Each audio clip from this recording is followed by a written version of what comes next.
Hey y'all, welcome back to the channel, where we discuss everything from the 90s. Come on with me, we're gonna go with my friend over here, eccentric billionaire, John Hammond. John wants to take us to his island. No, not that kind of island. Okay, this happened, that happened in the...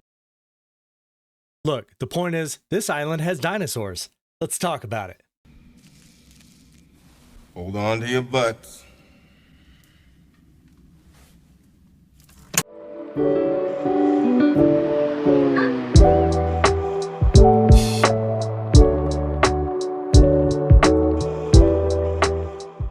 Welcome to Jurassic Park. What do they got in there, King Kong? I think that we can all agree that Jurassic Park is more than just a movie.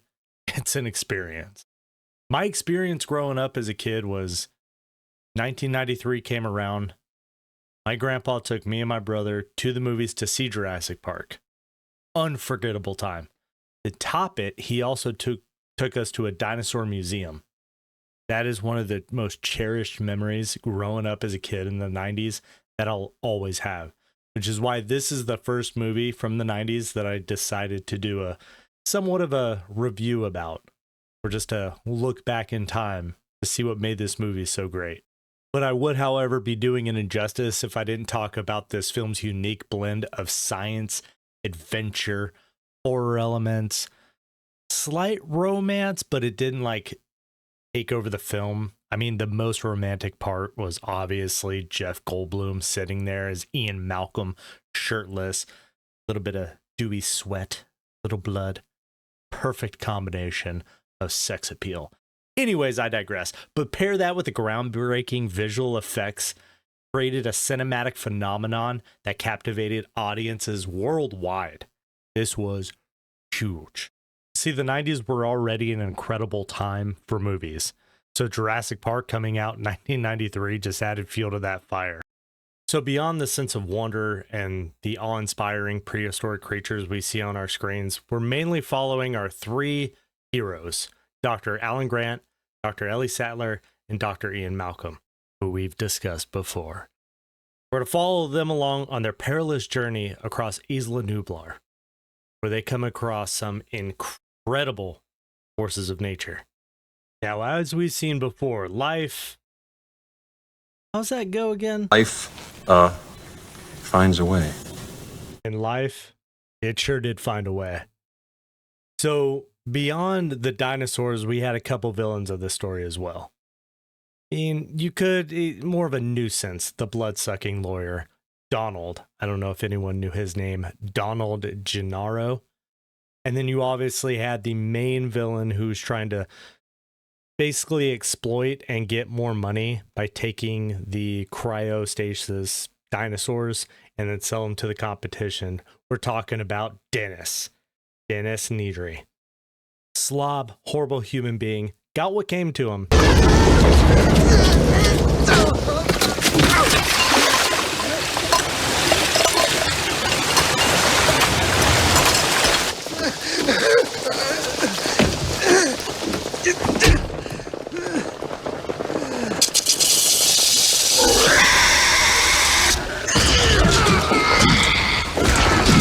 But like the main antagonist to our protagonist were the velociraptors, very cunning, regal creatures that coordinated attacks, very stealthy. But then you had just the raw, visceral power of the Tyrannosaurus Rex, who, when it roared miles and miles away on the other side of the island, you heard it and it struck fear down to your core. Which would you prefer? Stealth kill? Giant, just dominating roar, make you piss yourself kill. Like, I wouldn't feel anything here, it would just happen. Here, I'd crap myself before I got eaten. So let me know in the comments below, which would you rather be taken out by? Velociraptor? Tyrannosaurus Rex? Let me know. And of course, this movie isn't without its flaws. We're going to talk about some of the marvels of the CGI and the cinematics and the puppeteering, all the beautiful creations of the movie that made it so wonderful, but it isn't without its flaws. Namely, when you go to zoos and you see yourself and the zoo animals, there's a giant moat or somewhat of a ravine around most of the exhibits with the dangerous animals. Why not do that in Jurassic Park? But there is the slight mishap in the movie where the one scene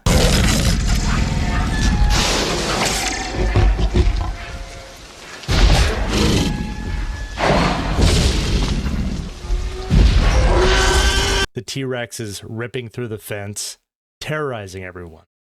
Scary. Later on in that scene, though,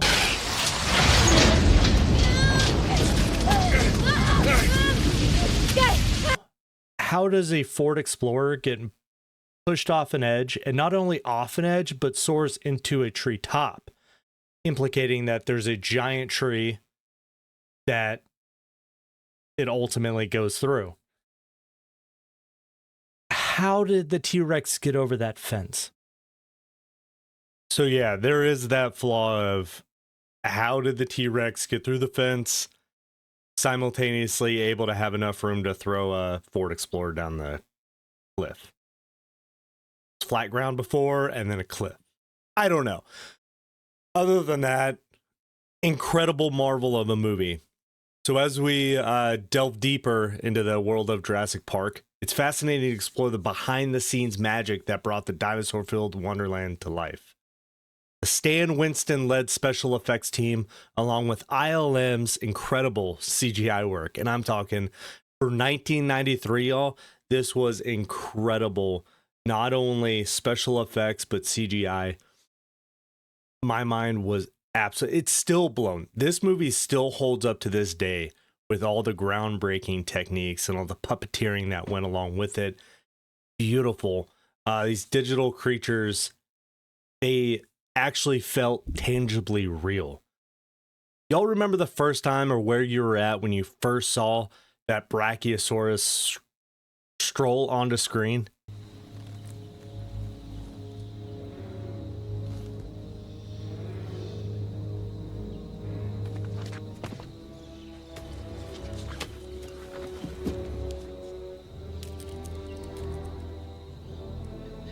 Alan, this species of Variformin's been extinct since the Cretaceous period. I mean, this thing isn't this thing. What?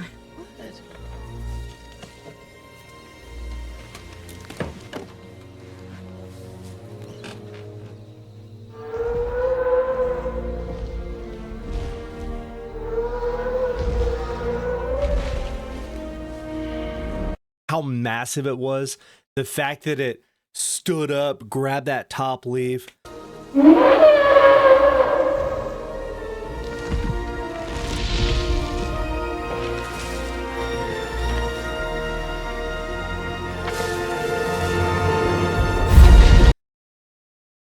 That blew my mind away. And then you throw in all the elements of the movie after that. Mind-blowing. This movie is an absolute masterpiece. The character arcs in Jurassic Park are equally impressive. You got Dr. Ian Malcolm's witty one-liners. The Pirates of the Caribbean breaks down. The pirates don't eat the tourists. You got Dr. Ellie Sattler, who not only cared for nature and everything, but she really got into the That is one big pile of shit.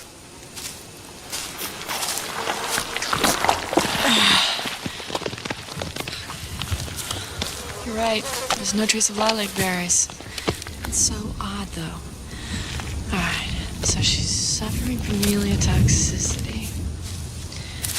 Every 6 weeks. Let's see. Rats. And then you got Dr. Alan Grant, who had the biggest transformation of them all, who came into this whole thing and was completely hesitant and jaded, but then had a 180 and he rediscovers his sense of wonder and purpose. I mean, especially when it's known throughout the movie he's not a fan of children. They smell. What's so wrong with kids? Oh, Ellie, look, they're noisy, they're messy, they're expensive. Cheap. They smell. They do not Some of them smell. Babies smell. But being not only stuck with him in the car ride for a minute, but then out in nature, having to help them survive and everything, you could really see his character start to evolve and change. And the biggest moment when he had that raptor claw. Kind of let it go. So you pair the cast, like convincing portrayal and wonderful acting job alongside Michael Crichton's just amazing source material. I mean, this movie hits it from all elements, and it is one of the best, if not the best, movie from the 90s. So as you can see, this clearly holds a special place in my heart. I love this movie. My kids love this movie. They've spawned several sequels of this movie. Everything is stemmed from this point. Even the newer ones reflect back on the OG, the original one. There's 90s games that came out with it, which are quite entertaining, to say the least. So we'll have those to review also. There's Chuck E. Cheese has one where you actually sit in it, you're flying it around, and you're actually shooting the guns. High action, high octane. It's pretty fun. My youngest absolutely loves that game. So this movie has just done so much for me. It's one of the best 90s movies. Yeah, I'm going to put it up there as one of the best. I'm going to give it a 5 out of 5. Incredible, incredible movie. So as we conclude this wonderful journey, looking back at Jurassic Park, I want to hear from you guys. So please leave a comment down below. Let me know your favorite scene. What's your favorite dinosaur? Do you have a favorite character? Whatever you want to put, please leave a comment down below. I love reading them. I love interacting with them. And if you're a huge 90s nostalgia fan like I am, and you're wanting to watch me not only rebuild my collection, but look back and reflect and appreciate everything we had from that great decade, leave a like, leave a sub. Clever girl.